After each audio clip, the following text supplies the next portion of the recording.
हमारे साथ बातचीत के लिए ज्योतिषपीठ के शंकराचार्य स्वामी अभिमुक्तेश्वरानंद जी हैं। हम उनसे बात करेंगे एक महत्वपूर्ण विषय पर।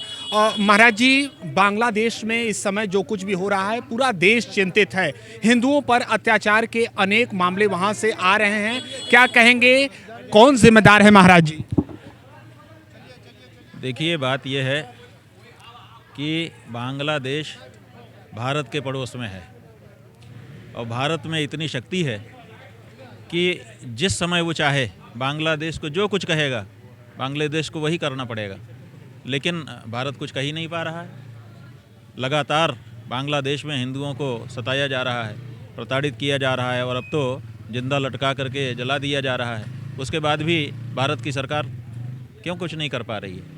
तो भारत की सरकार अपनी शक्तियों का प्रयोग नहीं कर रही है, इसीलिए सबका मन बढ़ रहा है। क्या आप लगता है पूर्व प्रधानमंत्री शेख हसीना को लेकर जिस तरीके से भारत का हस्तक्षेप रहा है, क्या उसके बाद ये मामला और बढ़ गया? क्या वो भी जिम्मेदार है विषय? ये बताइए कि जब किसी को कहीं से कोई गुस्सा होकर के भगाता है तो उसको जो शरण देगा वो भी तो टारगेट हो जाएगा।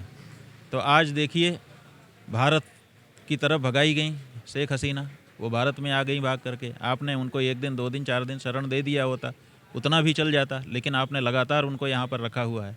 तो बांग्लादेश के लोगों के मन में इस बारे में भाव आ रहे हैं कि इन्होंने हमारे जिसको हमने भगाया उसको अब बचा करके रखा हुआ है, तो अब भारत के ऊपर तो आक्रमण कर नहीं सकते। तो वो सोचते हैं भारत हिंदू देश है, हिंदुओं पे आक्रमण करो ताकि अपना गुस्सा निकालो।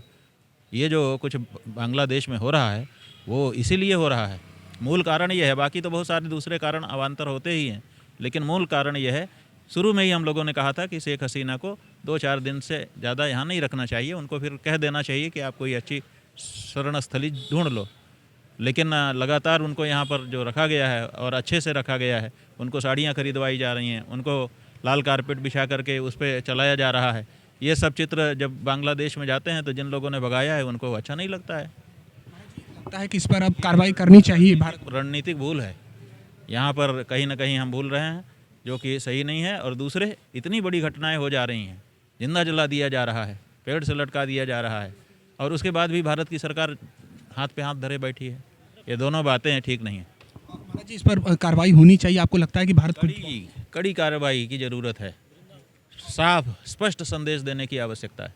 महाराज जी, एक अंतिम सवाल। उत्तर प्रदेश में बातें कही जा रही थी कि एक रहेंगे तो सेफ रहेंगे। पहले राजपूतों की बैठक हुई, अब ब्राह्मण वर्ग बैठक कर रहा है। तो ये क्या लगता है, इस बैठक को आप कैसे देखते हैं? बात यह है कि ब्राह्मण वर्ग की जो बैठक है वो स्वतः स्फूर्त नहीं है, वो तो प्रतिक्रिया में है कि जब ठाकुर राजपूत जो विधायक हैं, जब उन्होंने अलग से बैठक की, जो भी उनका एजेंडा रहा हो, उसी की प्रतिक्रिया में ब्राह्मणों ने अब बैठक की है और इसी तरह से दूसरे लोग करेंगे। आखिर हो क्या रहा है? इससे प्रदेश का भला होने वाला है कि देश का भला होने वाला है? ये जातिवाद क्यों लाया जा रहा है?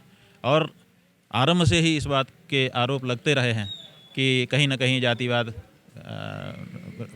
उत्तर प्रदेश की राजनीति में प्रवेश कर गया है। अब वो धीरे धीरे बुलबुले बाहर आने लग गए, अब प्रकट होने लग गई हैं बातें। क्या लगता है ये वर्ग निराश है, हताश है सरकार से, वर्तमान सरकार से?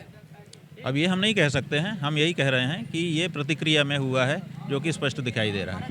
एक अंतिम सवाल। 25 दिसंबर को जहां एक तरफ एक वर्ग तुलसी पूजन मनाता है, वहीं क्रिसमस मनाने की तैयारी, इसको लेकर कुछ संगठनों ने नाराजगी जताई है। आप क्या कहेंगे? नहीं, हम बुद्धि का दिवालियापन मानते हैं इसको। आप बताइए किस शास्त्र में 25 दिसंबर लिखा हुआ है?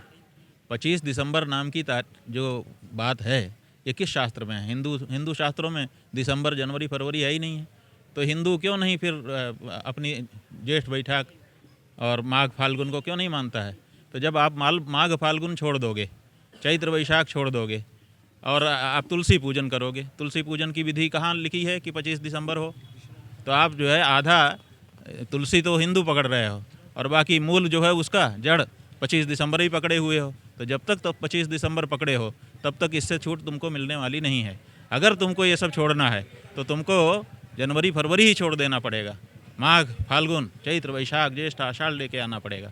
अगर वो ला सकते हो तो तुम्हारी संस्कृति कायम रहेगी, और नहीं तो ऊपर ऊपर संवारने से कुछ नहीं होगा। बहुत धन्यवाद आपका बातचीत के लिए। तो ये थे हमारे साथ ज्योतिषपीठ के शंकराचार्य स्वामी अभिमुक्तेश्वरानंद जी महाराज।